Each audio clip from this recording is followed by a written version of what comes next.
Hello, Fearless Gamers, and welcome to Touching Base here on Fearless Games.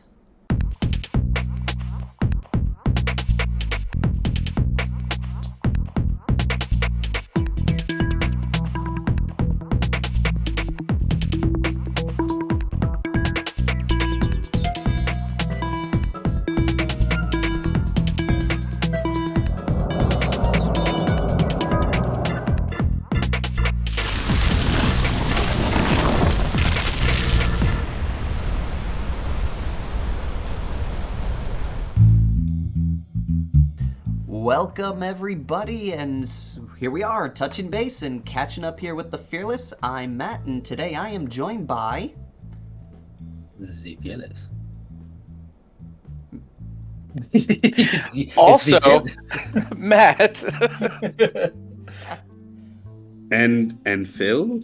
We did not prepare for this. Yeah, we realized we didn't say a James. naming order. Well, we don't need an order. We're catching up with literally the Fearless. Yep. Fire is the I mean, laser. You And can we're go all back here. and watch an old video. And this is quite a big deal. I don't think we've actually gotten together like this in almost 5-6 years. I know, think it's right? But I years. guess streaks are made to be broken. Wait, this is a good thing. Never mind. Yeah, it was probably shortly after James moved. We did probably a podcast or two. We did. The And one then after episode that, of it was Touching hard to Base get us when all he came together. Back, and Yeah. then Phil went into his underground secret bunker and became a fisherman. Which I still am in my underground secret bunker. Really does look like a fisherman, doesn't he? No, Wow. it's the hat and the beard. If I lose the beard, then I look like Joe Pesci from Home Alone. So gotta get the beard Oh and keep the hat. The no. wet bandits. The wet Yeah. bandits. Exactly. It's. I Yeah, was told you know- that once, and that was the last time I wore this hat until I got the beard going. I'm like, I You can know- do it again. But it's funny because with the hat and the beard, now you look like the wet bandits had a baby. Well, really, if I look like a fisherman now, I'm completing my cycle of looking like how I thought George R. Martin sounded when I first saw his picture on the back of a book. But now Or I have just- to make a fisherman voice also, and not a nerd voice. A side character from any Lovecraft story. The fisherman. Be careful of those deep ones, boy. Oh, I don't know.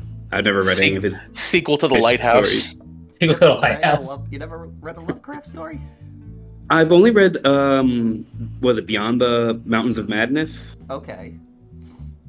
Or In the Mountains Oh. of Madness? A lot of them are It's in tough that. reads, let's be honest Yeah, with they are. ourselves.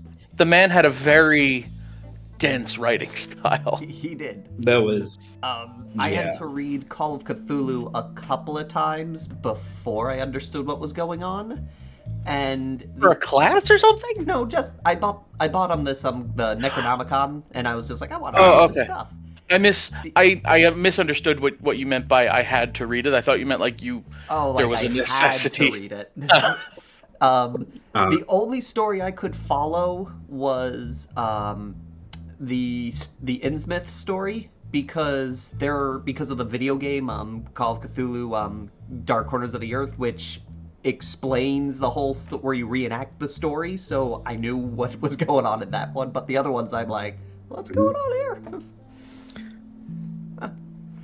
I think I know enough about the Innsmouth story that I don't need to read it just from you guys, and also I think they basically ripped it off pretty heavily in one of the Berserk chapters.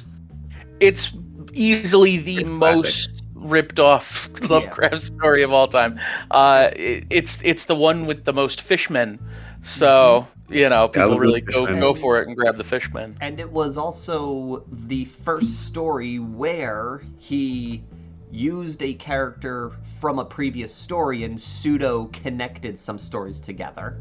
Because That's fun. Dagon was mentioned in another series, and this was the first time he brought Dagon back. Right. And Is associated Dagon with from was it Edgar Rice Burroughs was his good friend? Right? Oh, I don't know. That goes too deep for me. Yeah, too much for me. I want to say because he was I think it was Edgar Rice Burroughs. That's the Tarzan guy, right? I don't know. I don't know jack shit about Tarzan. Oh, okay. Edgar Rice Burroughs. If I am wrong, someone yell at us. My bad. Is I think Tarzan and John Carter of Mars, all that stuff. and the two of them were supposed to be really good pen pals. And again, what's his name? Lovecraft was pen pals with like everybody, but like the two of them were like close. And they borrowed and bounced ideas off of each other or something.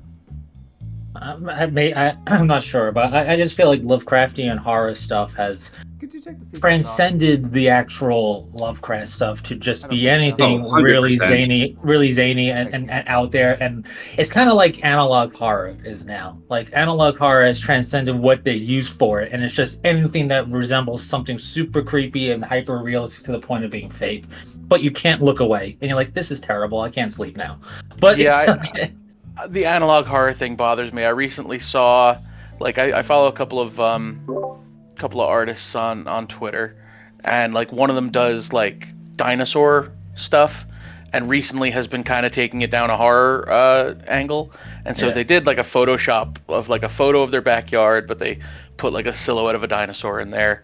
And somebody was like, "Oh man, this is some of the best analog horror." I'm like, that's not analog horror. That's just Photoshop. Yeah, That's analog not what that horror is creepy. One of the what like I don't follow it because I'm really not into like going down a horror rabbit hole, because my mind, because as it's one to do, what people's minds do is they run with it. But like the Godzilla suit one is pretty creepy. Where like you don't wear the suit because you basically become it or something like that. But what's weird is that the backlash some of this analog horror has from the fan base of the original content, and like how people act. It's like, it's just fiction. You don't have to get so upset about it. This isn't trying to reshape Godzilla lore. It has nothing to do with the actual like story of Godzilla. Relax. It's like, Yep. No, some people get super sensitive about their fandoms. Well, yeah, that's Yep. how fandoms work. People get too into it. We get like that sometimes. The important thing is not to be gatekeepy. Also, on that note, what is analog horror? Because I don't know Western media anymore. What are we talking about? So it's basically like it's like a classic example is like we found VHS footage. It's like Blair Witch Project, Right. but good. Right. okay. Like honestly, Marble Hornets I think would I was about count to say as the analog Marble horror. Hornets with that Because ARG stuff. it often uses the idea of it is that it's like horror from a time before digital media. Yeah. So like how Marble Okay. Hornets includes all the like video artifacting, and it's all on the actual physical tapes and stuff like that. That kind of thing. There's Okay. also there's a whole bunch of stuff that recently came out, like something called the Mandela Catalog that I struggle to follow. But there's one, oh god, what is the name of it? I have to look it up because there's a really good one by the guy who did You're not talking about the one that is becoming that swimming pool movie, are you? No, I'm not talking about the Glass Shark movie. No, are you familiar with the Candle Cove creepypasta? I think so. Yeah, so the guy who was responsible for that, Chris Straub, he also did like a webcomic called Chainsaw Suit, and he's That also actually I think I'm familiar with. he's also responsible for the back when the Bye Bye Man came out. He's responsible for the Pee Pee Poo Poo Man meme that was going around. Oh, okay. But he also he has a YouTube channel. Oh god, I think it's like called Local 51 or something like that, and it's an analog horror, but the idea of it is it's like an old style, like 1990s style broadcast company that's like a local broadcast company, and each video will start and you'll be like, okay, yeah, it's a nature documentary or something, but then it starts talking about how like if the deer stands straight up, walk away, and like Okay. introduces like weird little shit and talk about like if you look up at the moon and the moon is not there, like shit like that, and it's well done. I'm not describing it very well because I can't remember. It's very well done, but it also has a lot of let's say inspired people who have then made their own versions, which are not nearly as good.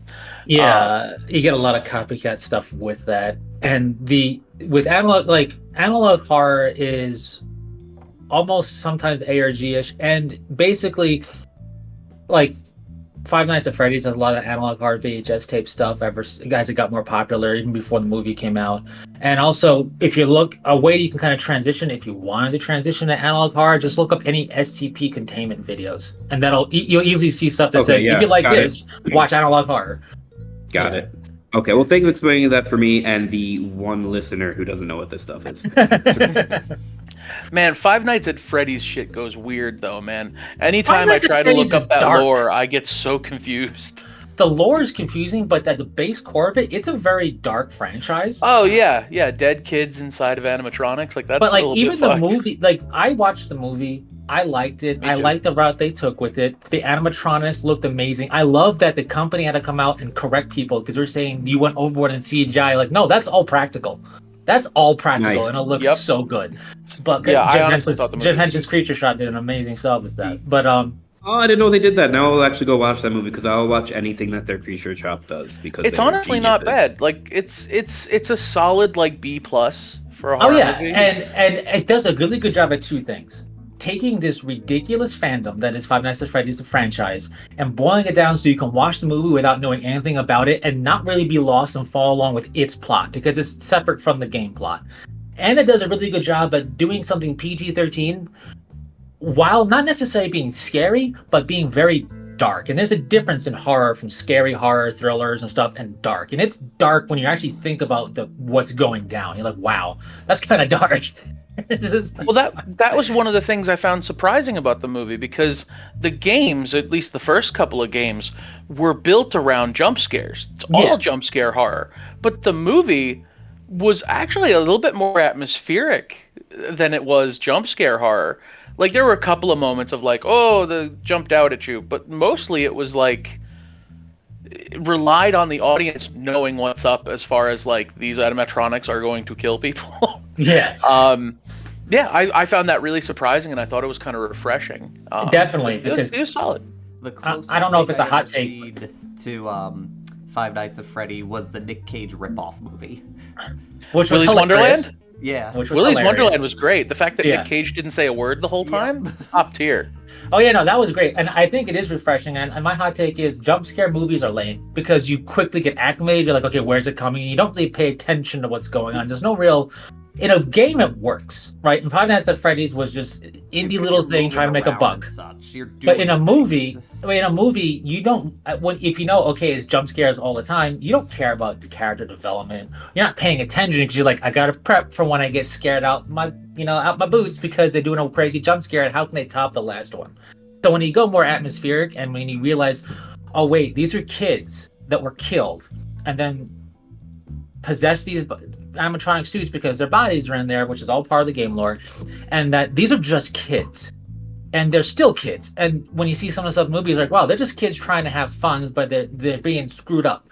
It's like, that's child murder is dark already, and it's just like and then you're going this route, and it's like, okay, well done. And I'm, I think it, for all the negativity it gets, I think it was a good showcase of critics really are off their game these days because it was the highest Blumhouse grossing movie. It beat out Marvel movie of the time in terms of total profit while also being on Peacock. I think we just lost. I think we lost Phil. We lost. But we lost the Phil. Yeah, I'm sure he shall return. But the fact that it grossed as much money as it did while also being simultaneously released on a streaming service and being the number one stream thing at the time, while all the time critics are like, can't even say the name of the movie right, it's like, look, you got to be better on your game. I will say that it's sort of box office success. I do think part of it is that Blumhouse is a big enough name that it probably gave people curiosity to check it out, and then also the fact that Five Nights at Freddy's is easily one of the biggest indie games out there, possibly just one of the biggest games. Kids fucking love those games. Markiplier plays those games all the time, and he's got how many fucking subscribers? Absolutely. So it was definitely a case of there being an audience baked in already. Yep. But it definitely it performed better than even I expected it to. I knew it would perform well, but it blew it out of the water. Oh yeah, and it's not it it blew out of the water because of, like you said, it has that base, but it wasn't just relying on it. And it's just a case of like when I go see any movie, doesn't matter if it's a Marvel movie, a Star Wars movie, some random movie. It's not that I avoid critics or anything like that. I just don't care because you're not me, right? And I'm not you or anything else. And every time, and I know people who are like, oh, I don't know if I'm going to see that. It got a bad score on X, Y, or Z, Rotten Tomatoes, or somebody said this. I'm like, who cares? If you find it interesting, check it out. Just because it got a bad score doesn't mean you won't like it. And so something like this where it has that base, but also it proved itself to be, hey, if you just take the quote unquote risk and the time, you might enjoy yourself. I think that was a nice thing to see because people who had no idea what was going on, went, that wasn't as bad as I thought it would be based on all the negative press. And it's like, there you go. You took a chance. Congrats. This is what watching movies used to be about. You take a chance, you go watch it, you go, not bad. Or, bad. It's just like... Well, I remember back in the day, like even when we were in like high school and all that, nobody gave any real credence to critics. Like at least nobody I knew. Everyone was like, you can't trust the critics. They don't know what they're talking about. But I will say, these days I will use Rotten Tomatoes as a general barometer, mostly as to whether or not I'm going to spend money to see a movie. Yeah. Like if it's got like a 10% on Rotten Tomatoes, money's tight, man. Yeah. I'm not paying these $30 theater prices to go see something that is probably going to be dog shit. But I'll still watch it later. Yeah, that's one of the great things with that is you can, like, if a movie doesn't look good, you just wait for it to hit a streaming service, and then you're like, well, I'm glad I didn't spend money to see that, or, it's a shame I didn't spend money to see that. So there's a way to get around it anymore, because we're not waiting months for a DVD, which is free. And then you're stuck with a physical media copy of it if you want to see it, or hope someone purchased it so you could watch it. Here's one my thing that you should sorry. One thing on critics is like you shouldn't listen to a score, but you can find a critic you can agree with, and if like you consistently find one critic that you listen to, and then like you don't listen, it's like, oh, they usually make points that I agree with. Then if they say a movie's good or bad, like I'll take their word on it. But like you all said, still go see it. It's just to give you that idea, if you are on the fence about seeing something. But like if you want to see something, just go see it. Who cares what someone else says until afterwards? Then you'll be like, oh yeah, that critic was right. They know what they're talking about, or that critic's an idiot. This movie was great, or they didn't understand it. Usually it's not for their audience, or they weren't the audience for that movie, or they couldn't understand who the audience was. And as cliche as it is, there is something about being on the big screen and watching it that way in the seats with the popcorn versus streaming it, which is why, although I will say, depending upon what the movie is, I will, even if it's got the worst score, go in theaters. And, just because sometimes you're like, I need to see this train wreck in all of its glory. And it's just like... Yeah. I used to do that before theater prices started to skyrocket. Oh, it's crazy. I mean, the last time I really did it's that out of control now. Yeah, last time I really did it was Dragon Ball Evolution, and I stand by seeing that in theaters. We saw what was that, like 15 years ago? That was a fun movie though. I love going to the theater is just something I love. I love going to the cinema and watching movies with my popcorn if I can get it. The cinema, the scene. But you also have to find it the right way. So like I saw not the last Fast and Furious movie, one before that. No offense to them, I'm not a huge fan of them, but I saw that movie at a drive-in theater, which they don't really exist here except for the one in the city. And it was like, I want to see this movie at a drive-in theater. I want to sit in my car and watch a movie about cars. Who wouldn't want to do that? It's all about family. I was one about family. Always a family. Yes, that's true. You know what? The Fast and the Furious movies are... You can't... They're good dumb you can't fun, take man. them seriously ever, even from the very first one, because nitrous doesn't work that way. For example, it doesn't blow up. It's just it's nitrogen. It doesn't blow up. It's inert. But the oxide is what blows up. But that's not what it does. All it does is condense the air. It's just like, but like. And obviously, you can't kick out a windshield like in the and it's just what absurdity can they do with cars where you go, I don't know. I just love the evolution of that series, because like it first started with an undercover cop trying to like deal with some like Infiltrate a bunch of dudes that were in fast cars stealing CD players and or then DVD players. and then it just escalated to international spy crap, and I'm like, what happened to a movie about drag racing? The last one I saw, they went to space. Yeah, which is just like I missed that. It's just it's done. It's fantastic as a franchise because it's just the absurdity where you're like, how is this making money? I don't understand, but I'm watching it. One of the greatest moments that I had with Fast and the Furious is I'd never seen them. I only saw the first one. But one of my friends was talking about how he couldn't take one film seriously. It's the one where they pull the safe with the two cars. Yeah. And he goes, that scene is so ridiculous because those cars couldn't pull that safe. And I was watching Video Copilot, because they do a lot of those stuntmen reacts and all that guys, and they had one of the guys from the Fast and Furious movies, and he explains, we actually dragged the safe with the two cars. We had to put some Teflon down, so it was really hard to control the safe, but those two cars are pulling the safe.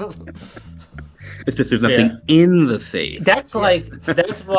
That brings me back to like perhaps the best action movie of all time, Terminator 2 Judgment Day, where it's like, so we wanted to fly a helicopter underneath a bridge, so we flew a helicopter underneath the bridge. And I'm like, Jesus, you really did that? He's like, no, the film guy actually said I'm not filming somebody dying, so the director had to film it himself.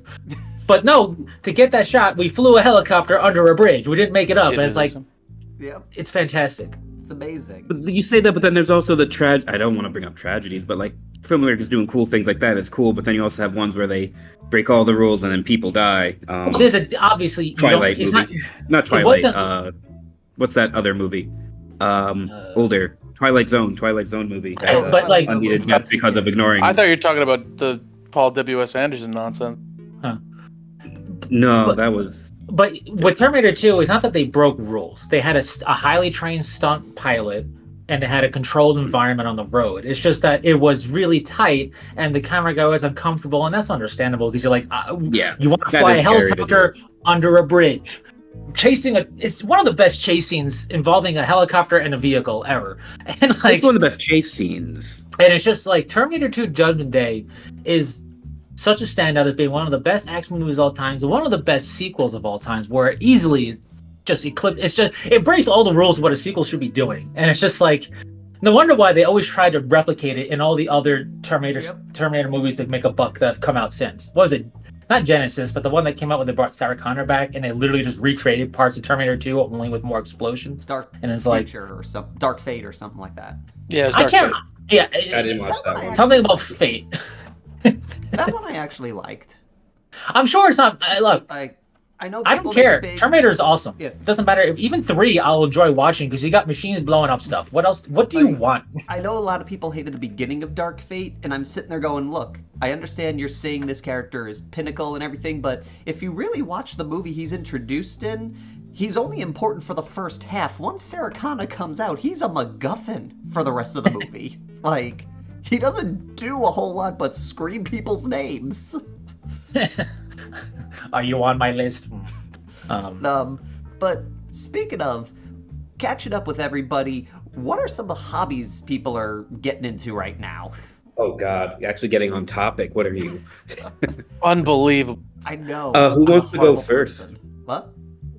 Who wants to go first? Well, I guess since I kind of corralled us all here, I'll go first. Okay. I haven't been doing a whole lot of hobbying as of late because I've been moving into the new place and everything, but I'm still doing the 40K scene. I actually am setting up a game when I'm on vacation in like a week to finally play the 30K Horus Heresy game style because I think that looks freaking awesome. Been doing a lot of 3D printing lately. That's, I think, my newest hobby right now is really getting to 3D printing. And I've been collecting a lot of board games. We haven't set it up yet, but we want to do a like end of the month board game night because I've got a ton of them. One of them is so big it actually has its own RPG system that was written by the guy that did Forgotten Realms. And that's been a lot of my things going on. I actually surprisingly almost finished painting all of my Eldar, which is something I thought I'd Unheard of. never have to do. What is this not having a pile of shame? That's ridiculous. I still have a pile of shame. I still have the Space Marines. Can we take a moment to just appreciate that board games have not gone the way of the dinosaur? Like, there was a time where it was like, our board games is going to disappear and be super niche. And they're not mainstream per se, but there's variety and stuff where I was like, I thought it was going to be like, remember that Monopoly thing? There's a lot that scratched that itch. Like I said, the one board game I have, it had so many RPG elements that the third Kickstarter was, you know what? Let's just make an RPG out of this. Yeah. So I think part of why board games haven't vanished at this point is that there really is no equivalent. Like, there's no way to replicate the feeling of playing a board game. Like, you can play it on, like, online, and like, there's Tabletop Simulator or whatever. Yeah, you can do that sort of thing, but it's not even close to the same. Like the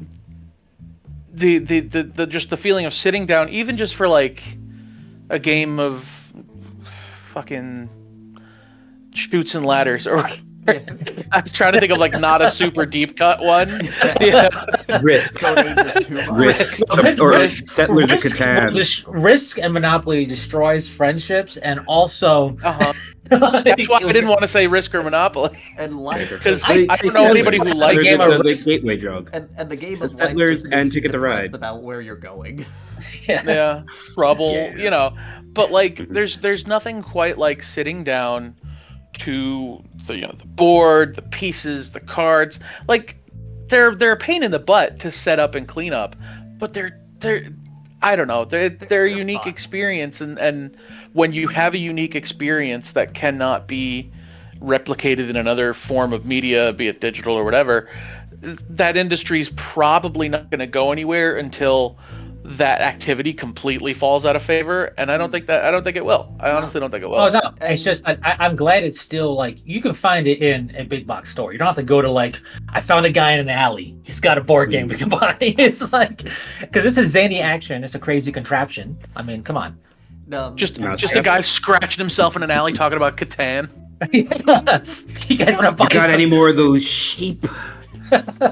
Give me some lumber for them. Someone did point out that apparently with Tabletop Simulator on the Warhammer end, some of the simulator kits rigged it where you can flip the table when you lose. Well, you can always flip the table in Tabletop Sim. Oh, really? I didn't know that. Yeah, like you can just hit the table, so it feels better in a miniature war game. And, I'm sure they made an easier button for it. And even with that, in the same vein, even though it's much more druggy, addicty style, collectible card games, there's something about a physical playing of that and not doing it on a computer program. I have my Magic decks, for example. I've never really done the online gaming of Magic the Item because it's just, I'm like, this isn't Magic. This is a like simulator of what I really enjoyed about it. And it's just something about, like you said, the physicality of the board game and everything. And I think collectible card games are that route too. I'm not going to disagree with you, but I'm going to counterpoint you on that later. But I'm going to hold that for now. Oh boy. And if I'm going to spend money, I want something physical, not a digital thing. That's I think that's the thing that really kills a lot of the online digital versions of these card games for me as well. Because I've played like Magic Arena, I played one of the Yu-Gi-Oh ones, and like they were fun for a while, but it's like you've come to a point where like trying to be free to play just isn't viable anymore, and they're like, spend money. I'm like, but I know I'm gonna uninstall this after a certain amount of time, and then all those purchases are gone, like. And also, like, a lot of people constantly, praise, analog is the old, digital's the new and fancy. I've got a bunch of games that if I went for the digital version, I better hope someone's still supporting it, because then I can't use it anymore. Like, I've got a bunch of video games I can't play, and the one website, GOG or something, the guys that actually take old video games and good old work games. them up, they Yeah. didn't. Or that was their name. Yeah, they didn't do those games. So there's a bunch actually- out there where once digital, analog, as long as you take care of it, you still physically have it. Digital, Yep. once it's gone, it's gone. And that's actually Physical- a big source of like potentially, not, I don't want to say a lawsuit or a class action because there's multiple companies, but people looking into almost like the legality. Like, for example, you have things like The Division, and you have things like other games that are purely, they're not a server, they're like on like some magical thing. You have no physical copy. Once they're not supported by the developers, it's completely gone. Like, for example, Hellgate London. You can buy it, you can play it single player, so it's not the best example, but it was meant to be played like a massive online thing with friends.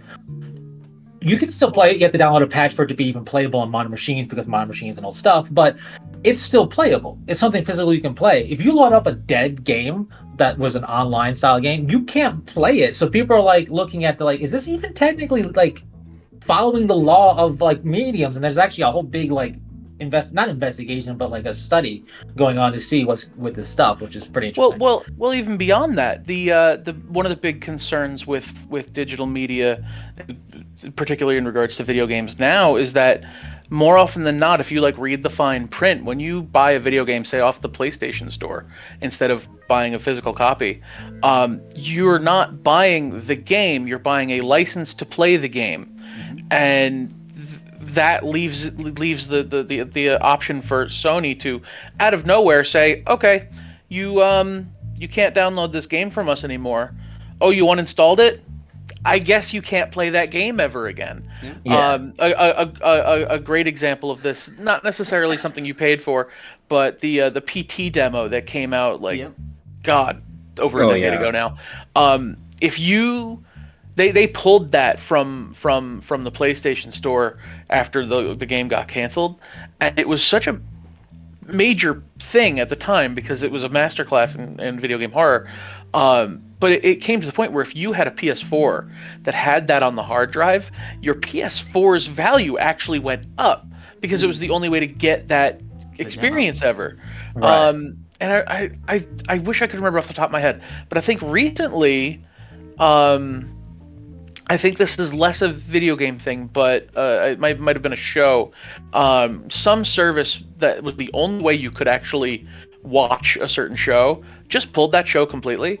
There was a whole thing with Paramount and the Star Trek shows, specifically. It might have been that, but I for some reason there was something. A couple of things happened, but there was too. That was Prodigy. That was Star Trek. Oh, okay. In any case, it's a concern because it's like, okay, the only way to get this thing is digital. You are no longer offering it.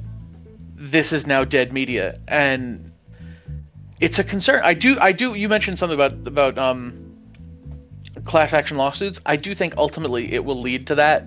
There will be a case where a game will be pulled for whatever reason, and we won't be able to play it or whatever, and there will be a class action lawsuit because people paid for it. And I can't wait for that to happen. There is one, or there has been a class action lawsuit with Steam because Steam provides stuff, and if you don't, and the provisions stop or whatever. But it's not even just with like video gaming or digital media; it's also now with cars, stuff your appliances, because everything has OTA, over-the-air updates and stuff. So now a really good example of this is BMW, which I'm not a fan of those cars, but I just because I don't like them. But there's a thing now, and owners really were upset about this, and I think it became a class action lawsuit. They have several because car companies always do. But with, for example, modern cars and a seat heater, they released an update to the firmware of the car that pulled seat heater functionality unless you paid a subscription. It's like, this is a seat heater my car had. I heard about that. And it's like, and now everything in a BMW, like if you buy a car and you buy a base, it has seat heaters in it. It has enhanced navigation in it. But you don't have access until you pay a subscription for them to unlock it for you. So it's just like buying DLC for your car, basically. It's like, I want that seat heater upgrade DLC. That sounds really cool. A lot of the players are really saying it's fun. And you have to pay extra for it. And it's like, so my truck has a seat heater, and it's not locked out of anything because it's a seat heater. It's like, I thought the whole story with the day before was bad, but that kind of takes the cake for me. And it's just like, they cars do it as a because service. they can. And it's like, cars are now becoming more of a service than like a product and like a thing you buy. And what you were saying, like, you're not paying for it you're paying for the license to allow you to have it, which is going back to like what Sony is saying. Because when you pay for a license, not the product, they reserve the right to cancel your license for, they say, oh, we found your account is breach of term of service, lose all your contact to your license or whatever, or change the terms on you, so that you change have the to pay terms, more.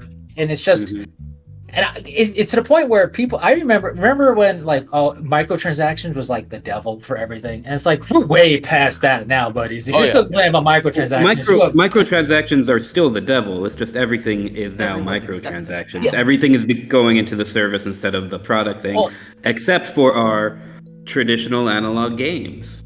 I remember when $10 horse armor for Skyrim was considered the devil. And Phil, there, you're not entirely 100% correct, because there are expansions for board games that are stupid things like that too. At least expansions, once you buy them, you have them. You know what I mean? Like I don't mind an expansion for a board game because it just means I have more board game. Yep. They're not going to come to my house and take that. Though it's Wizards of the Coast might send the Pinkertons. I just. Like, I remember that was a great story. When microtransactions first were happening, I just remember how up in arms, and they're still happening, and it's not like we like them, but like, I'll take going back to just having microtransactions. You know what's really even crazier? Remember when games were, I don't know, released with some form of polish on them? Because you couldn't just over the air it day one. Yep. It's like you actually released a finished product, or it was notoriously bad. Superman 64. That was like with Space Marine 2. It was supposed to come out in like December. They pushed it back to September. And I'm like, I posted on my group, oh man, I was really looking forward to this game. And people are like, no, dude, this is good. They have more time to develop it and everything. And I'm like, if you look me in the eye and tell me right now there won't be a day one patch, fix everything that the delay was supposed to fix but didn't, but at the same time, a delay is probably a good thing to at least alleviate some of the bad stuff and alleviate some of the crunch idea, hopefully. Only if they fix stuff. There have been tons of games where they delayed it, it comes out and you're like, this is a bug that's so blatant. How did they not notice it? There are extra year? I mean, fixing bugs is a complicated thing. Let's not pretend to be software engineers here. No, I'm not. Like you fix one bug, you create 15 more. Complicated or not, there's quality control to ensure you don't do that with a bug, but that's beyond my scope. And there's also limitations, right? You fix a bug, but you can't put it as part of the core experience. It has to be a day one patch because reasons, right? Like it has to come in later. What's out, like you pre-download a game, right? And then day one patch happens to help things that they probably fixed but didn't have time to make part of that pre-install. Yeah, I don't mind a day one patch, to be perfectly honest. But I missed the golden age of like Blizzard golden age, back in the day when Blizzard meant something as a company. Remember everything got StarCraft? Yeah, remember when everything was delayed, like everything, but when it came out, you're like, this is amazing. That's what I miss. It's like that level of like that. But you can't have that now, apparently. And I get it, right? Profits, whatever. Well, it's not just profits; it's the demand for ever increasing profits into infinity. And also our mentality. Like, for example, you got people out there going, "Oh, don't worry, the game's going to be better," and then you got me like, "Give it to me now." Who will then complain that it was broken because you gave it to me now. Right. Yeah, you're part of the problem. Yes. Like a good example of this is Sonic 06. Oh, what is that? I don't even remember. Okay, first off, it's called Sonic 06 because in 2006 they released Sonic the Hedgehog. It's supposed to be like an anniversary release, 15-year or whatever it was. And the reason everybody calls it Sonic 06 is because it has the same name as the original Sonic the Hedgehog, and we don't want to besmirch a classic gem, so we call it Sonic 06 for clarity's sake. It was released unfinished, and part of the reason was the design company saying, "Well, look, you guys demanded us release it, so we felt we had to release it." And it's like, but half of that, like, Sonic has this ability in Sonic 06. He uses, I forget if it's gems or basically something. That system never was finished. It's in the game, and if you gain access to it, you basically break the game. People compare Sonic Boom game as being a broken POS as well, but they patched it and fixed it. Sonic 06 was patchable. You know what they did for a patch? They released a hard mode. They didn't fix anything. This made it harder. And it was awful. Rouge and Knuckles can't jump off the walls. You have a loading screen into a loading screen that if you fail goes back to the original loading screen. There's no autosave, so if you game over, nothing you did was save. You have to go back to the title screen and do it. Like the mock speed sections, if everything was bad about that game. But part of that thing, which is why I brought it up, is because the developers felt they were rushed to put it out because it's such a demand for the fan base. And I'm like, do you think no game was ever demanded in the past ever? Literally every game is demanded. You have to be like, no, we have to finish this. It's broken. See, I suspect it was less about demand for, like, if you look behind the curtain, it was less about demand from the fan base and probably more about demand from the publisher. Absolutely. Corporate. But part of what they were citing as for like our excuse for why release a crap again, that's a message from corporate. You can't fucking that they wanted to do. It was an anniversary thing, but the simple fact remains is that they didn't. It came out on like 360 and stuff. It was a patchable game. And they never tried to fix bugs. And they fixed other bugs in other games that came out that were even less hype. Like Sonic Boom was not a big game in comparison, but they fixed things that were broken. They never fixed core gameplay parts. I think it's important to touch on here, though, that when we say they didn't fix it, they didn't bother to go back and fix it, whatever. You have to look at who's genuinely responsible for not fixing it. A lot of people, I find, will put that on the devs. Yeah, but it's not. It's on the guys up at corporate. It's on the head office where they're putting their money. They're not going to. The devs aren't going to do overtime and not get paid to fix Sonic 06 when they've just been put on a different project. It's never the devs. So I agree that it's the company's issue, but the devs. I have to. And I'm not accusing you of. No. I get that, but when it's people just say something I wanted they to mean the company, specify. and there is a difference. Yeah. Well, I've met people who, when they say the developers, they mean the developers. Oh, of course, those people need to stop. They absolutely 100% need to stop because it's like any job. You have to follow orders. You have to follow what management's telling you. Yeah. But the reason why Sonic 06 gets such backlash for this is that this isn't Beautiful Joe or Vector, whatever. This is your title. Sonic the Hedgehog. This is your mascot flagship. Imagine if Mario had a game release of that. Like, this nearly killed a whole mascot center stage franchise that spanned 15 years at that point. That's the reason it gets such a heavy backlash by like everybody. And people ragged on this. People who didn't even know Sonic games. Like some of the reviews are, I think, are the original meme review. Like, that has become a thing. But before it was a thing. Well, there's the notorious Game Grumps playthrough of Sonic 06 as well that was just cursed. Yeah, there's that. My favorite is there's a content creator called Clement. I don't know if he does Let's Plays anymore. He did a whole Sonic up to 2019, I think, a whole Sonic retrospective Let's Play of every single major Sonic title release, which is ridiculous because there's like 7 million. And he refused to do Sonic 06. Instead, he did a 3-hour absolute just fire, flame, and fury review of Sonic 06, and it was glorious. No, that kind of reminded me. I think it was Kill Team was the game. There were a bunch of bugs that everyone was reporting, and everyone was like, "Yeah, okay," collecting all the data, and everyone's like, "It's been like 2-3 months. Where's the patch to fix this?" And the microtransaction store went down, and in like a day they had fixed the store, and everyone's like, "Get that money lifeblood, man." Could you fix the other problems that are making the game unplayable? What was it? Star Wars Battlefront 2, whatever, where it's like, hey, pay $5,000 and you get Darth Vader or something like that, and that was huge. But like, like this is part of the whole microtransaction devilry stuff. You know what? But you said Kill Team, that brings me back to like 40K stuff. I know we're really off topic, but everybody, you know what game that I think is not bad because of bugs or patching, but just was a bad idea was Fire Warrior. Oh. Where you play as a classic. It's a first-person shooter game. You don't play as any Fire Warrior. You play as what's his name? His name is like Shasla Kais.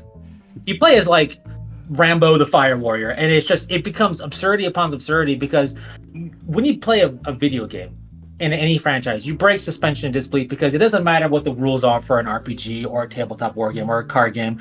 You have to make a video game, and if you did it by the rules, you never get past level 1 because a Fire Warrior by itself can't do what it's doing. You don't care, right? This is a skin over Doomslayer. We're trying to be a Doomslayer in 40K with a Tau Fire Warrior. Fantastic. But even people are like, bro, this is going deep. This is going real bad. Not only that, this is kind of really silly. And you're just like, okay, whatever.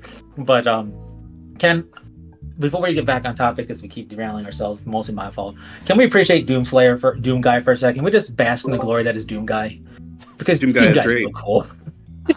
Doom Guy is like the best thing of forever. I don't care what first-person shooter comes out that tops Doom. I don't care what if you say there's better franchises. There's nobody better than Doom Guy. No, the Doom Guy, he's classic. Not only is he classic, but the reboots were fun. The only bad version of Doom Guy is the movie, and we shan't get onto that topic. There's two, yeah. Aren't there? There's two? Doom 2006, whatever that came out, was fantastic because they had a first-person shooter element in that movie, and it had The Rock and everything in it, and that was gloriously bad, but I loved it. It doesn't just have The Rock. You're forgetting about Carl Urban. I'm not forgetting about him because that's Doom Guy. But exactly. But then there was a Carl Urban was 2019 Doom Guy, never Netflix forget it. release that tried to reboot. I did not know about that. That tried I never to heard be more of this. faithful to the game, but was equally horrible. Because Doom, though Doom Guy is great, Doom is a little silly, and that's okay. It's no more silly than Resident Evil. In fact, it's less silly. It's less silly than the T virus and the G virus. Resident Evil is ridiculous, which is why the movies don't follow the plot at all. You can't. Not that the movies weren't silly and ridiculous in their own way. And true, just but before we a way get onto for that, the let's director to make his wife look cool because he wanted her to be an action star. Because You know what? Fast and Furious is just a car version of Resident Evil, the movie franchise. That's all it is.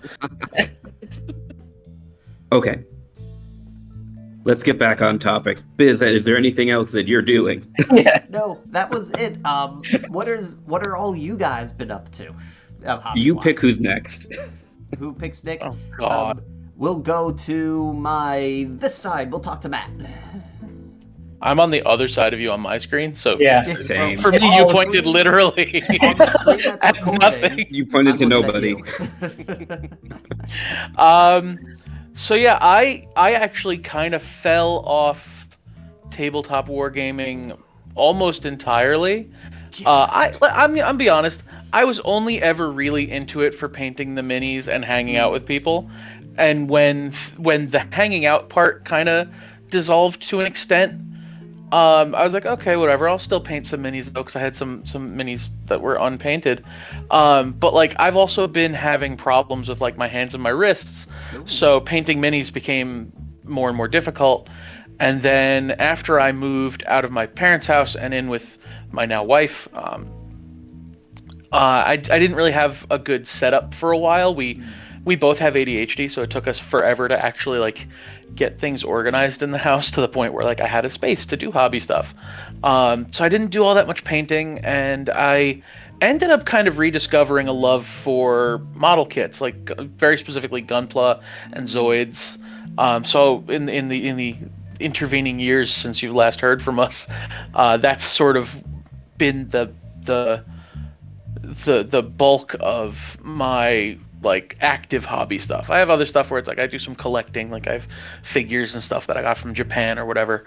But as far as like hands-on hobby stuff, it's been mostly model kits, Gunpla, Zoids, and then within the last year and a half or so, I started. I always wanted to paint the Gundam kits, but like I find airbrushing to be kind of not difficult, but it's with the ADHD. There's so many steps. You have to set up the airbrush, and you have to set up the compressor, and then you have to make sure you clean the thing afterwards. And it was too many steps. So I was like, I want to do it. I have all these things that I can do it with, and then I just didn't do it because it's too many steps. So I said, screw it. Why don't I do it like minis? So I've been hand painting the Gundam kits, to some success. You know, they look decent.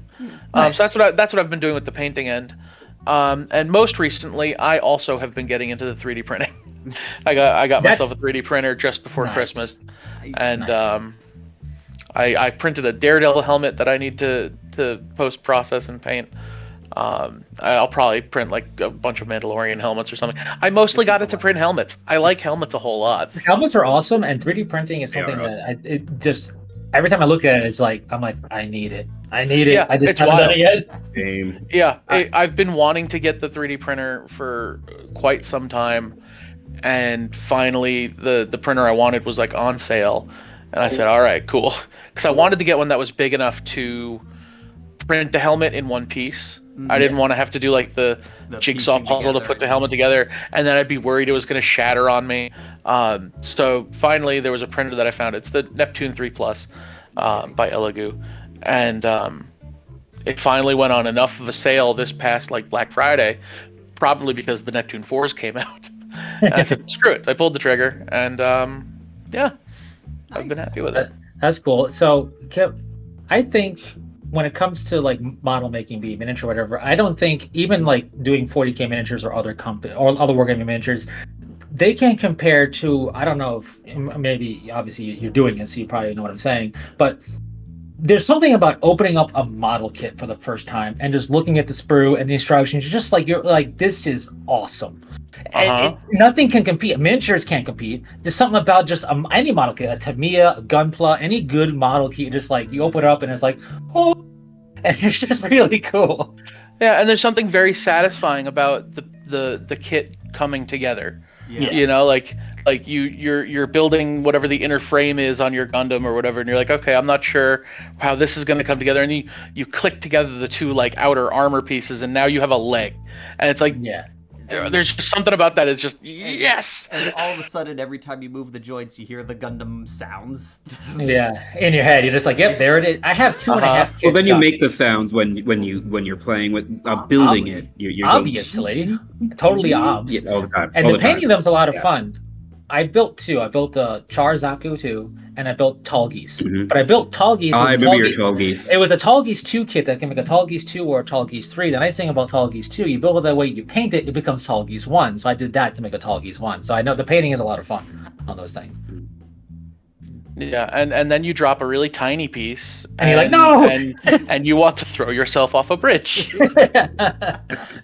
It always goes like, you could watch it and you're like, did it just teleport? I don't know where it went. Did I just destroy matter? Oh, I've had that so many times where I build, it lands right at my feet, and somehow it's 5 feet to my right here, and I'm across the cosmos. Across the cosmos. The only thing that I can equate it to, since I work on cars, is I'll drop a bolt. It gingerly hits the ground, doesn't even make any extra noise. I dropped it at the front of the car. How did it end up at the back left tire? Where did you go? What pocket dimension did you find? And it's just like... The worst is like I said, the sound. You're like, it didn't make a loud clang, so it didn't bounce. It just plopped.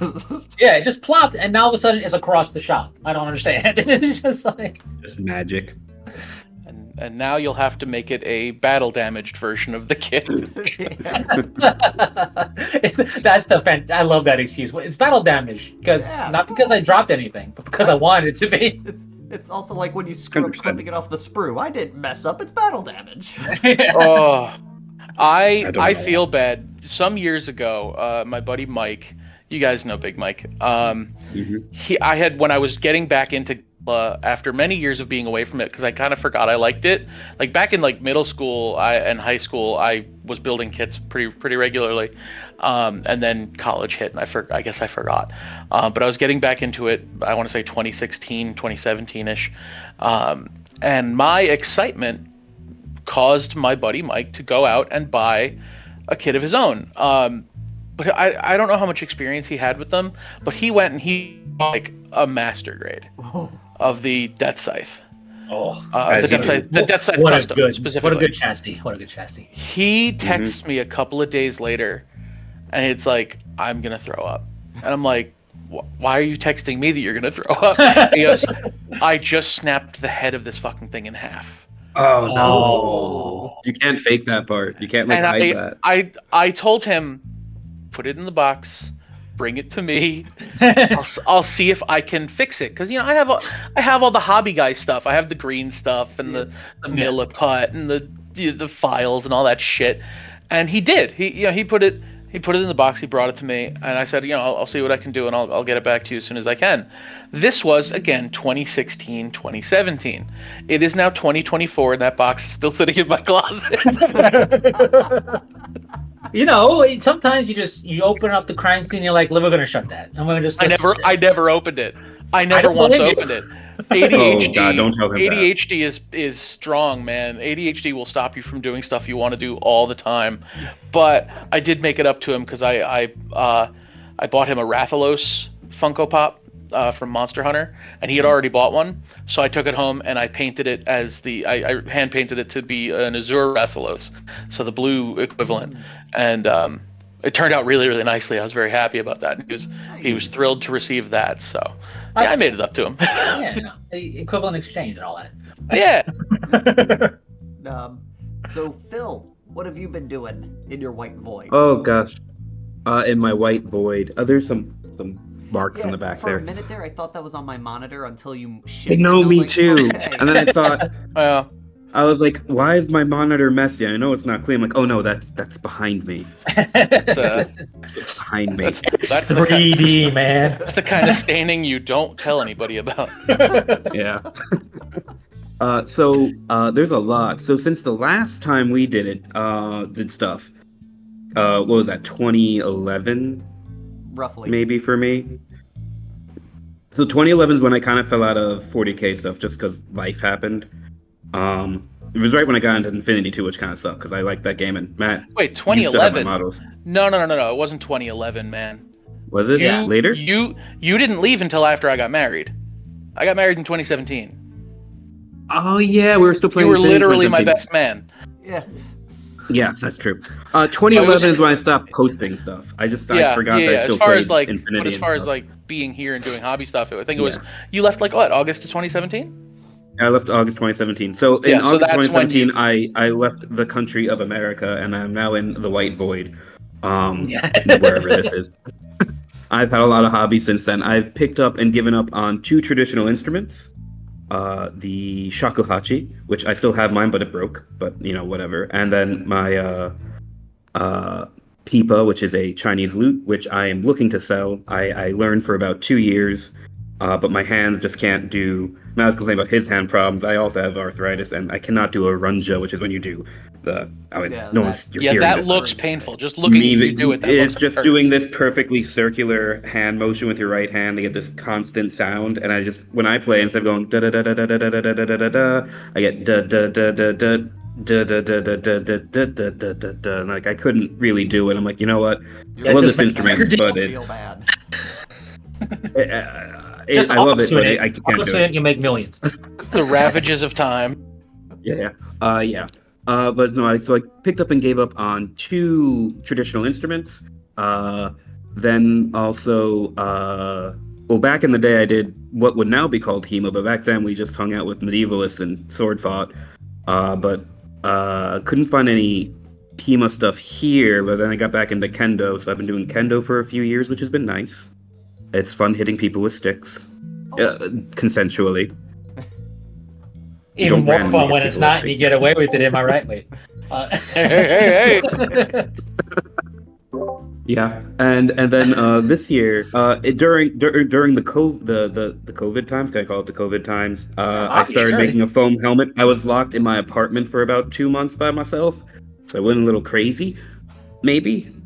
So I started working on a Mandalorian helmet out of foam. It came along pretty far, but I did not finish it. So Matt, if you ever get that 3D printer working on some Mando helmets, could you ship me one? No, it's too expensive. No, I mean, I can bring one. Honestly, no, genuinely, if you want, because I have my setup now that should be able to start doing helmets like smoothly. If you genuinely want me to, I will bring one with me when I visit you, because I'm visiting you later this year. That is really tempting. I will make room in my suitcase. I want to be at that customs desk. It's okay, because then my other hobby has been language learning, and you won't have to deal with this because the customs person will not speak English when you get here, Matt. This country is not an English-speaking country, so that's become a hobby of learning language. And I'm bad at languages. So bad at languages. But yeah, just go, I don't know. And they'll just go, get out of here after a while. It's fun. I just want to be, because I know what it is and I'm a nerd, and I just be really funny to see it, because like when it wasn't even customs, when I traveled with my scuba, not my equipment, just my scuba regulator to breathe on. Yeah. Mm-hmm. I flew to Florida. Florida knew exactly what it was because we scuba dive. Yeah. It's summer all the time. Florida. But when I was going there from New York at the time, and they wiped it down to make sure it wasn't explosive, which fine, As they safety, do. whatever. And then they looked at it really confused. I'm like, it's scuba gear, and they're like, So I only imagine if you bust out a 3D printed Mandalorian helmet and be like, what's this? We don't have It's time. scuba gear. I'll tell him it's scuba gear. Yeah, I have two stories related to that, James. One, I remember one time getting on the subway back home. I think it was at Atlantic Terminal, and it was the first time I ran into them doing bomb checks with like a spectrometer. Nice. And they had like the portable spectrometer, and like they're like, we have to check your bag. And I saw the machine, I'm like, ooh, portable spectrometer, blah blah blah. I'm like, ooh, portable spectrometer. And they were like, just give me a look. I'm like, oh, you're not supposed to get excited for the cool tech, I guess. I don't know. The other one, I have a much more embarrassing story a friend of mine had. Can I give a slightly adult story about the planes? no, Is that okay? We're not doing. We're not being kid friendly, really. My friend was getting on a plane here from one place in this country to another place, I think, in this country, and she had a personal device, we will call it, in her luggage. And the security guys stopped her, and they weren't sure what it was, and they thought it was like a karaoke microphone. Oh God. Oh no. It got really awkward. She was fine. Her husband was laughing his butt off. And he's like, oh no, yeah, it's a microphone. It's a $100 microphone. You should try it. You know. Okay, so I have to interject because I dropped my internet connection at the start. So then I came in to she thought it was a karaoke microphone. Is it what I think it was? Oh, come It on. was 100% what you think it was, Matt. But yeah, so yeah, I think we lost him too. I'll fill him back in later. He'll like that story. He'll love that story. Am I still here? Yeah. He's probably still here. But yeah. So finally in 2023, being depressed looking for hobbies, I finally stumbled upon a board game group which turned into a 40K group. So I got really back in the 40K stuff, and mostly we've been doing Kill Team. So past year I have done 4 different kill teams and started some what I've been calling Big Hammer because 40K kill team is Small Hammer. Yep. Yeah. So I've made I started by doing a Tau Compendium stealth suit team, which we all know if you play kill team is trash, but I really wanted to paint my stealth suits again. And it was great because back when I left the hobby, the stealth suits were old, and when I came back in, they were still the same models. They haven't changed.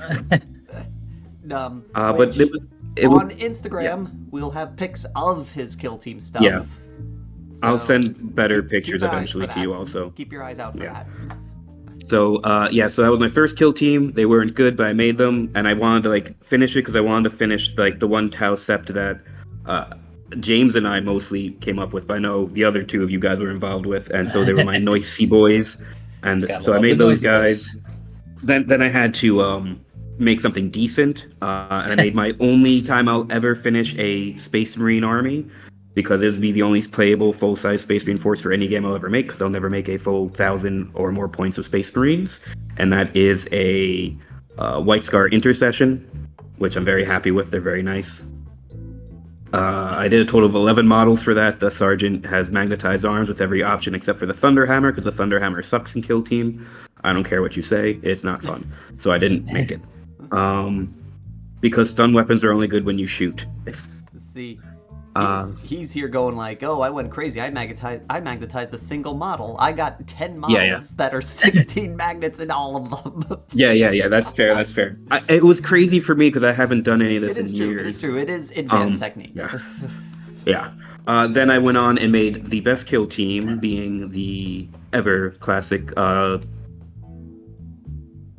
Crude Farstalkers, which is a great kit. Highly recommend it. Which it looks I only like they're magnetized getting a dude riding 2 on models. one of the dinosaurs soon.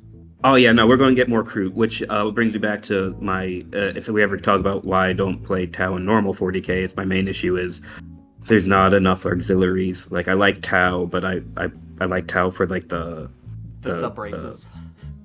yeah, like for just like what they're supposed to be in the lore, where it's like everyone coming together under one Yeah. flag. It's like yes, I want to make like three stealth. I want to make like a squad of stealth suits, an XV8 or two, like a squad of Pathfinders, a squad of Fire Warriors. But then I want like squads of all this other weird stuff. Like Tau should have Psychers. They're called the Niskar Tau. They've existed in Battlefleet Gothic. We should just have them as a unit in the Tau army. Come on. Anyways, that was the third one. The fourth one I did, very happy with. Grabbed my old whatever edition Witch Hunters Inquisitor from way back in the day. It's the old one with the guy with the plasma gun and the cowboy hat pointing at stuff. It's one of my favorite models, but I never got to play him in normal 40k because I was stuck in decision paralysis while painting him, and then I stopped painting. But I brought him back here. What's up? I still have the other one you had, the one with the storm. Yeah, you can. Yeah, that was a custom rig on that, which was very complicated, not complicated at all. Kit bashing where I cut a pistol and threw a Stormbolter off of a freaking Rhino on there, which does not look right. I should find one of my. I should go through my bits bin and see if I can find a more appropriately sized Stormbolter for him. Yeah, it's way too big. But no, I have him. So I wanted to make a kill team for him, and I habered on it for a long time because it's like I want him to be the commander. He has a plasma pistol. I want it to be at least kind of WYSIWYG, though you don't have to. But I'm like, I want that. So eventually, I decided I got down to doing either Kasrkin or Blooded.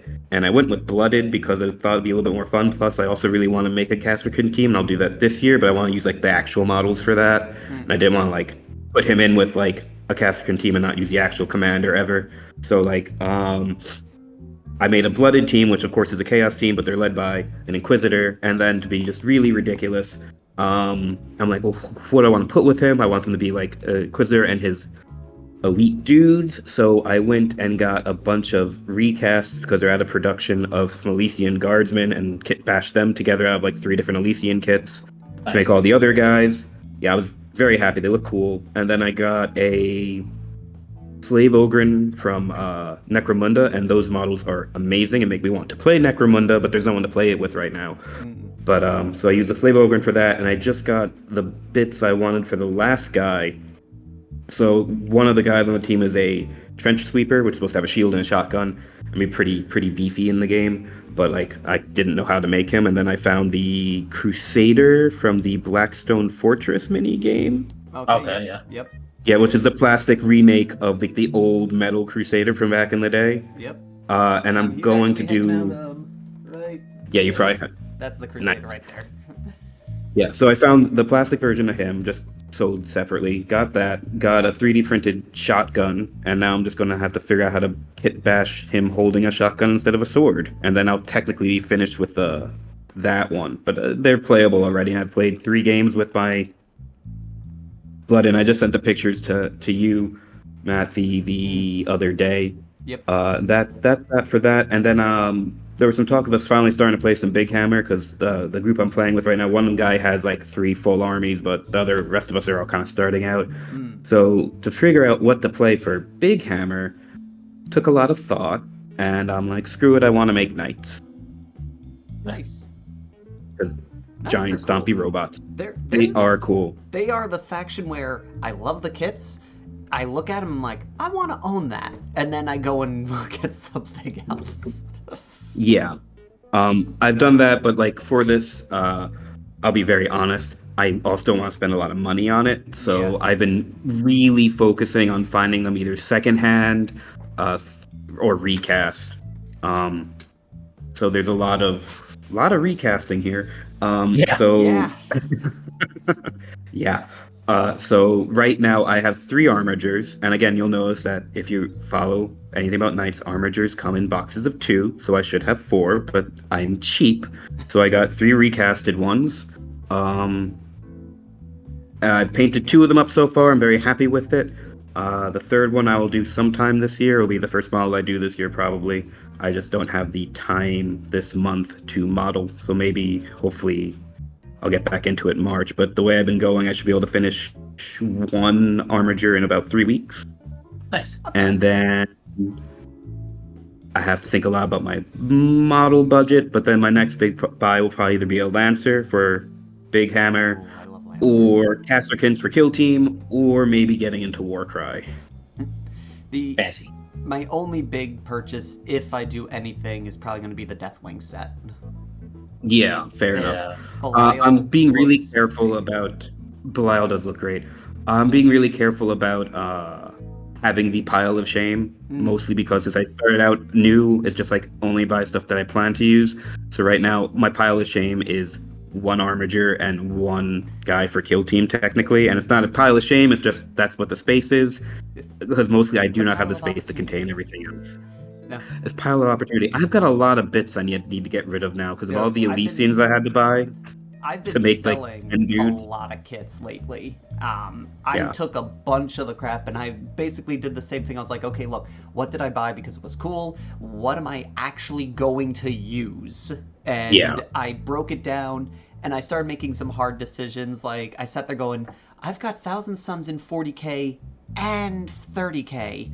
Why? So I've been trying to, like, Because they're change- pace schemes, you have to keep well, both. I'm justifying it now by, okay, I'm going to have primarily demon allies with my Thousand Suns. So 40k is going to be Thousand Suns summoning demons. So it's like a squad of Rubicons and Airmen, and then Rubicon, sorry, and then demons. Whereas 30k is the Legion of Thousand Suns. So I'm trying to, like, twist it up. Like Dark Angels. Fair. In 40k, Dark Angels is focused mostly on Ravenwing, whereas 30k, Dark Angels are Terminators. So I got like That makes 40 sense. Terminators for 30k and only like a set. Like if I buy this Deathwing set, it'll be the only Terminators I own. Yeah, the big thing for me is like looking at like what am I going to actually use, Yep. and if I'm not going to use it, I'm not going to buy it. So it's like, do I buy a kit, and then I'm only buying like a kit at a time to keep myself from building a pile of shame, which again I do not have space for in my current Yeah. living conditions. Yeah, my current space is partly what forced me to get rid of the pile of shame and really sit down and think, do I need Yeah. this? Exactly. So, But I think that's all of that stuff for me. alrighty. So A lot of James, Kill Team. what have you been up to, hobby-wise? You know, this and that. Like when it comes to the 40k stuff, I put some stuff together, but that's really all I've done. Like in all of 2023, it's a lot of want, but not a lot of ability at the time to do stuff. Like, Yep. and also I'm in the same boat where I want to compartmentalize things down. So like I have a lot of bits, and what I've been doing here and there is the sprues that I have that are partial by enough of a margin, which varies from sprue to sprue. I just break them down to bits and I store the bits off the sprue just as bits to make space, and also just because I label the bin of this is, let's say, Tau, or this is whatever, and it's like, okay, bits for this, awesome. But I'm really looking to get rid of stuff, not because I want to out, because I want to cleanse, right? Cleansing is important. Because I'm a Dark Angel player, and when it comes to 40k, I want it's Deathwing and Ravenwing together, and I don't really want to do too much of a comprehensive 40k force because I have 30k Dark Angel, and I want to do that as like a Dreadwing Firewing combo because you can't do that in 40k. Yeah. So I figure that's how I'll do that. It makes me wonder what I'm going to do with my rest of my Primaris stuff. But I don't know yet because I would like to do a DIY force, but at the same time, I also might just not get rid of them, but just figure out what I'm going to, cold storage type of situation because they are the current kits. But I have stuff like I have old Stern Guard and I have old a bunch of other old kits that Dark Angels won't use because I don't want to put them on Dark Angel stuff because for me, if you're first company, you're going to be in Terminator armor. I know they can do Blade Guards and all that, and that's special stuff. But like as far as squads go, I love Terminators, end of story. So that and bikes. Those new 30, Terminators are sexy. yeah, and for 30k Dark Angels, I'm also going to limit the amount of robes because I figure if you're Dreadwing Firewing, you're burning the everything. Yep. So no need to wear a robe. I mean, you could, but whatever. But when it comes to the also, I have 30,000 suns, and that concept for me is going to be counts as Grey Knight's Force for 40k play, because I'm going to build a Terminator so they can fit in war gear wise, and I'm going to build any power armor dudes to fit in as the interceptor squads or whatever. So I got that idea. That idea is what I have. In actuality, they all sit in their boxes still. But and then maybe Necrons that just love Space Tomb Kings. Basically, as far as like the miniature stuff, we have the old world coming, and instead of I've always kicked myself before for not getting a War Sphinx model just because it's awesome looking, and I want to collect one. So they're coming back. So I'm gonna get one because it's a War Sphinx and a / Necro Sphinx. It's cool. If you don't think otherwise, you're wrong, right? It's cool. So, with that though, as far as hobbydom goes, I do video gaming. I like the Diablo series. I do Destiny 2 a bunch. I have fun with it, despite the shortcomings of any video game. Nothing's perfect, right? But outside of that, I recently, and I have to I own 2 things for learning the basics of hieroglyphics. I've always wanted to learn hieroglyphics because obviously that's a life skill you should have in modern society. So... Well, with all the horror stuff we're dealing with, if you ever visit, Egypt and get trapped in a tomb, I'll know exactly how I'm going to die. If I've learned anything from Stargate, hieroglyphics are very important. Oh, of course, but like I've always when it comes to mythos, Greco-Roman's cool, classic. Norse, not my jam. I get it, not really for me. But ancient Egyptian, like the OG of like, hey, this is really weird stuff. This is what like the old ones were kind of like ripping off a little bit in certain respect and spinning.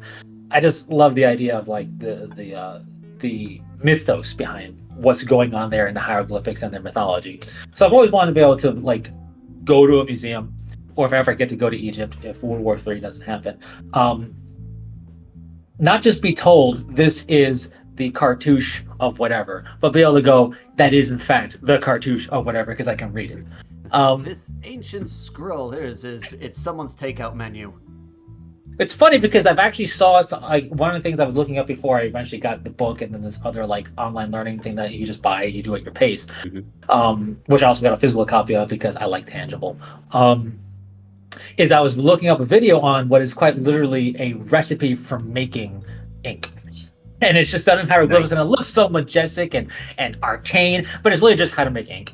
It's just all it is. To be fair, like at that time period, making ink is majestic. And of course. But you look at it and you go, "Is this like the spell of like resurrect the dead?" No, it's ink. But it's But with being a nerd, I look at Pre-Air 2000 Suns, and I look up wanting to get a Cambrian War Sphinx stuff. I want to collect this stuff at my pace, and then when I want to put markings on it, I want to combine and incentivize learning actual hieroglyphics so I can put actual hieroglyphic markings to say like, something cool, and actually have it say something cool, because this is the unfortunate opportunity to do so. But doing something like that's a good idea. Like with my Tau that I did, all of them have stuff written on them in Tau. It's just transliterated. So, but they all say inappropriate things like it's like get fucked and stuff because the noisy boys are angry. I don't remember what they all say, but it's like GET, and on the other side it says FUK because I only have like 3 character spots on each side of the XV25 body. Get fucked. So it's like get fucked, get bent, headshot. It's like But Chassot, noisy boys ain't got time for that. Legal? I will make it legal. But so I want to do that. Yep. I was gonna say the ink thing reminds me of something I read not recently. I read like a year and a half ago, where there was like some cave writing that they found, and they were studying it, and then they found that there was some writing like way like on the ceiling of the cave, so they like put up the scaffolding and did all the work that it takes to get up there, only to find out that apparently it said very high or something equivalent, like this is high up. It's like people don't change, man. People don't change. That reminds me of Bubba Hotep, where he goes, I translated these hieroglyphics, and it says, Cleopatra does the nasty. You know, Did. Well, they have found graffiti like that even in like places like Pompeii. Like Matt said, people don't change. People always write No. dumb crap like that. people don't change. But in looking up hieroglyphic stuff and getting the stuff, so I can when I can get a bit more time to start learning the basics and learning it, it made me realize like my enjoyment of just mythology stuff. Not even like, oh, did you know this guy did this or this or this? Well, yeah, cool, great, don't care. But that is cool. But just the grandness of it, like Polynesian stuff, so cool. The writings, the symbology. I find myself that I really like symbology. Like I went to the Renaissance Fair here, and it's fantastic. It's glorious. It's huge. Nerd. And then I have Man, but I wanted to go to the Renaissance Fair, but I missed it. I got 2 different bronze, they call them coins, and there's pendants, so you can wear them. And one of them I put, and you need to do both sides. So I have 2 different symbols from Native American tribes for like the elemental stuff and like the mind spiral. And it's just, I love symbols. That is super cool. And symbols have so much power, right? You put the wrong one in the wrong place, and all of a sudden you're goose stepping. But so I just think symbols are amazing. So that made me real, and all hieroglyphics is symbols. So it's really cool. But outside of that, I've also been slowly making progress. So slow progress is somewhat better than no progress at all on my OC Mandalorian armor. I have a Black Series Hasbro helmet that I've deconstructed and partially reconstructed, and I have it painted up to the blockout colors. And I'm in the process of getting it cleaned up enough where I can put it back together. I got the tint put on the visor to make it even darker. And then when I put it together, because I'm going for MMCC standards, the Mandalorian Merc Costume Club standards. Those are tight. Those are pretty tough. Yeah. So I'm sealing. Tough, but not impossible, and they're also really nice people. Like, I used to know some of them. I'm on their forums. I have to get back in there and do another introduction because it's been so long. Yeah. Before I left, I was hanging out with the not Saber Forge, that's a company, the Saber Guild guys, and like the head guys of Saber Guild at like Empire Temple back then were also like in the Mandalorian mercs, and they're all just nice people. Yeah, there's a lot of people who are in like multiples of those. Yeah, and I look at it as, so anybody who's listening who maybe thought, hey, that or the 504 or whatever seems intimidating. It's a bunch of nerds doing nerd stuff that they enjoy. They like, if they're not welcoming to you, then they're just you saw a bad one-off case, because everybody is so encompassing. Because if they don't get more people around them, they're just a weirdo in their garage putting together plastic pieces that they wear, right? Like you need camaraderie in this. So let's be clear. It's okay to be a weirdo in your garage putting together plastic pieces that you wear, as 100%. Long as you're not hurting anybody. Exactly. As long as there's no hurt and anything is consensual. But it's nice when you have like more people, so you feel like part of a club, literally a club. But anyway, so that's what I'm doing, and that's why when you said you're printing helmets, like, ooh, I might want to try my hand at getting a 3D printed helmet. Biggest problem I find, aside from having a big head, with helmets that are made for like mass production stuff, is that glasses are a big pain to fit in there. And even the Hasbro Black Series, which is a fantastic helmet I got the Death Watch one. So because I didn't, the dent is exclusive for Boba. I'm not doing Boba. I'm doing an original character. So the Death Watch one is the same exact helmet, but there's no dent to fill in. So it's fantastic. Even with that, when you have all the interior pieces in, because that's how the helmet is held together, it's really tight to put on with the glasses. So I don't know. Yep. I don't know STL files, whatever else. But I'm one of the things I'm going to look at once I'm done with this helmet is if I can get another basically non-dented Boba helmet, a Django helmet, basically at that point, right? That is proportionally doesn't look off, but interior-wise allows the glasses to be, so you can put on normal and not have to do a weird a little more forgiving. Yeah, a little more forgiving is what I'm going to look for after that. But I got also what about plates done. I don't know if anyone knows anything, but what about like doing like, because I know plenty of people like, not this, but like in kendo that wear glasses and they still wear glasses under their men, and they have like specialty glasses for kendo. Like maybe you can get something like that instead of trying to get like larger set helmets. Specialty glasses, and what they also make for scuba diving is like basically it's prescription sticker. and you stick it onto Yeah. your goggles. So I was thinking about that for the visor, although it's a T visor, so it's a little different. But like, I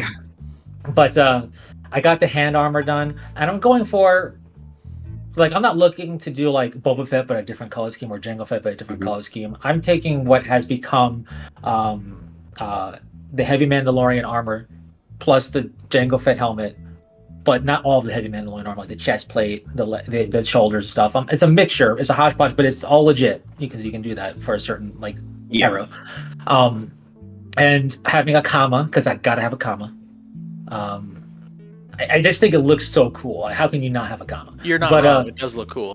And then eventually getting a jetpack because I want to learn the way of the Rising Phoenix, obviously. But also, it's part of the song. Your backpack's got jets. You're Boba the Fett. You got him for Jabba Hutt to finance your bet. Let's just also not forget, a jetpack is just portable high ground. It's true. Yes. We all know that the high ground is most important. But so I've been really looking at that stuff. I did a lot of research. I forget. I think it's like a DC. I forget the blaster name because it's been a while and I haven't gotten to the point where to purchase it. But it's a very cool blaster that's legit and everything. It's not this typical blaster. It looks very almost westerny, like a revolver almost. And it's just. We're all Star Wars fans here, amongst everything else. I know amongst all of us, we grew up going, it would be cool to wear some armor. And so when I think about this, and the reason why I just haven't given up, because even though it's been a while, is like, this is wish fulfillment of childhood me. So, and it's fun. And putting it together, if I ever did Boba Fett, it would have to be Mandalorian season 2 and forward Boba Fett because I am not matching all that weathering. No, but and as cool as like the Din Djarin is, that's really cool. I would want to do it the way that people do it, with graphite powder and stuff. And no, but so the idea of huge mess. So being an original character has always been appealing, and what I like about this, I love Stormtrooper armor. You still have your Stormtrooper armor?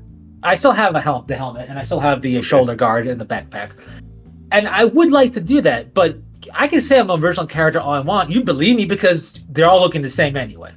Mandalorians afford that personality, and that's what I like. That's why it really drew me to that once I realized, wait a minute, 3D printing's a thing and people are making product. So that's really been my kind of focal point there.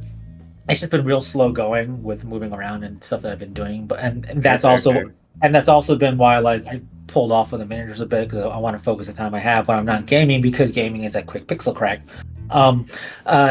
Is on that, plus hieroglyphics, which I can't incorporate in Mandalorian stuff really, but it's still cool anyway. And once you have it all done, you're gonna have to take some pics so we can show everybody.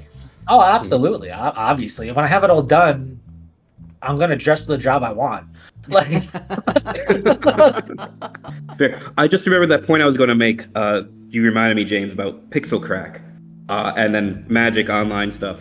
So I'm gonna steal space if that's all right. It's fine. Yeah. Well, there's plenty of space to steal. Yeah. So I still have some of my Magic decks. I actually bought a couple here, but there's literally no one to play with here. It is not a popular game in this city at all. At all. I'd have to get on a flight for somewhere about 6 hours away to find someone that consistently plays Magic. So I don't know. So why are you not a pilot yet? I don't understand. That's a fair point. Because I pilot decks, not planes. But yeah. So I obviously got really into playing Magic Arena for a while, and you're right, it's not quite the same, but it has a funness of its own. Because my problem with a lot of casual formats of Magic is I'm just not into Commander. I'm slowly turning around that, but I don't want to my deck to be about just one dude. Yeah. Then building around that, I just want to play kitchen table Magic, which you can't really do on Arena anyways. You have to play basically Standard, but I like Standard. But I play Standard best of one, and I do dumb things, and it's all right. And it's you're right, it's not the same, but it is a good fix for us people that really have no access any other way. Obviously, I absolutely. Yeah. I'll take the non-physical format of doing something that I really enjoy, just so I have the ability to do it in some capacity. But it's just it's just like seeing a movie on the silver screen. Doesn't matter what movie it is. It could be from the 80s, just having a report on there. It's just, and you've seen it a million times. Just seeing Star Wars on the big screen, Episode 4, whatever. It's just nothing beats it because it's the big screen. But back in 2016, I saw all 3 of the originals on the big screen and the King's Theater. 100% worth it. Remember when they were releasing Star Wars in 3D? You and me had this conversation of like, this is the dumbest thing they're ever doing. Why would they do this? And then after a long pause, we were like, you want to go see it together? Oh, yeah. I remember we saw that, and they only did it for Episode 1. Yep. But it was... I remember the 3D being really good because it wasn't cheesy. Like when the space scene, you got a real depth of feel to space. And as silly as that sounds, that was really cool. So like the best 3D I've ever seen, and I will stand by this, is when they re-released The Nightmare Before Christmas for like the 10th anniversary. Because the way they did the 3D effect onto that, it gave it a lot more depth. Instead of pushing out, it pushed back, right? Yeah. So when you're watching it, it felt, at least to me, like I feel like I'm watching a stage play, which is perfect for a dumb stop motion musical. Yeah, no, that is the best 3D effect for me, where I was like, oh, this was super cool, was the Dread movie. Dude, we saw that one together. Yeah, that was awesome. I knew you were going to say that. But yeah, so that was because the director's like, we're going to make everyone landscapes in slow mo. It's like, you got an idea, man, go for it. You got a vision, play it out. But and then the last thing I've been kind of doing, I guess, as a hobby is just looking up more stuff about outer space. Because I'm slowly wanting to put together a setting of my own that's sci-fi-ish. So, but I'm not looking to make it like realism, hooray! Because, well, there comes a point where you just don't know how certain things are going to work because it's fake. But also at the same time, it's having it grounded where it's like, hey, there's no noise in space, or there's this, or this is like how a comet works. It's just, and also space is not just looking up the images of space, like the Cassini probe and Hubble and everything else, but also just learning about what we come to understand about our own solar system and stuff beyond, and like crazy exoplanets out there. Like, space is ridiculously cool, and every time you learn more about it, you feel even smaller. I'm like, wow, what's the point of life? No, but like, it's really, it's I just really like space, so I've been looking at more stuff. Space is cool. Space is cool. Yeah. And that's been my hobbies. So we've been at this for an hour and a half right now. So yeah. Full spit. Yep. So I think this is a good place to wrap this up. This was a lot of fun, guys. We gotta do this again, seriously. It's been way too long since we've just chilled and just shot the shit. Oh yeah, just shooting the breezes. Yep. So yeah. For now, everybody, thank you all for watching. If you haven't already, give that subscribe button a hit. Click that little bell icon so you actually get warned when we, I think it's down below us now, when we actually post videos. Hit that like button if you like what you're seeing. So, no, I made that mistake before. It's over, well, you're probably pointing on your screen correctly. On the screen that's recording, it's over here now. Yep, there you go. And it doesn't matter, I'm going to the wrong spot. This is the most played out bit on YouTube. Yeah, it is. It is. Sorry. And you just haven't done it before, though. It's new for us. And the funny thing is I never even saw that, so I didn't even know that was a bit until you mentioned that. Really, what you should do is go up there to that upper right corner and hit that red X and just close this and never come back. That is also Don't do that, you fool. No, but so, no, like they're savvy. They know exactly where to click and how to click it. Yeah. Everybody knows. They don't need us to tell them. Because there is a how to clicking. I don't care what anybody says. There's a certain methodology. You gotta give it a good click. None of that half-ass clicking. Yeah. Well, you all know, in truth, the cursor's just being held up by a bunch of tiny men that are carrying it, moving for your actions. You just gotta get a microscope to see. That's how the internet works, obviously. I thought it was a collection of tubes filled with cats. That too. It's everything. Every rumor is true. Even the ones that are the most ridiculous. 40K. Yeah, it's like it's all the backroom stuff and more. And confession to everybody, this mug has been empty the entire time. Why? Everything I knew was a lie. I brewed this at the beginning of the call, and before the call started, I drank it all. See, that's why I had 2 bottles of tea. Why? Because I wanted something to do. I don't know what to do with my hands. But again, people were watching me eat cookies Oh, this entire buddy. time. I'm not sorry. Print yourself a fidget spinner, for fuck's sake. I'm not, You have the 'cause, see, technology. You can do it. It's when I'm at work, it's easier because I have to, move mail around, so it's easier for me. My hands are always moving, so. Alrighty. Oh, buddy. Until next time, thank you all for watching, and until next time, Fearless Gamers, take care. Peace.